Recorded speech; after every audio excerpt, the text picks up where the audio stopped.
তো ছোটবেলা থেকেই সে খুব তার একটা মুদির দোকান ছিল, মুদির দোকান। তো তার এই মুদির দোকানের উপরে তার পরিবারটা চলে, সংসারটা চলে। এই মুদির দোকান, মুদির দোকানের প্রতি তার এত আসক্তি, সে মানে শ্বশুর বাড়িতে গেলেও একদিনের বেশি থাকে না, চলে আসে। কারণ মোদির যদি কাস্টমার ছুটে যায়, কাস্টমার যদি অন্য দোকানে চলে যায়, এই অন্য দোকানের কাস্টমার কিন্তু তার এমন সুযোগ দেয় সে আবার ঘুরে আসতে দেয় না। খুব আসক্তি। তো ছেলে মেয়ে বড় হয়েছে, জানি না এখানে কতজন হচ্ছে ছেলে মেয়েরা মা বাবাকে পাঠাইছে।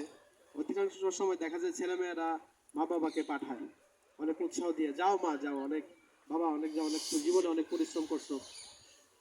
হ্যাঁ, এখন শেষ বয়সে গিয়ে গিয়ে তীর্থ দর্শন করে আসে। তো বাবা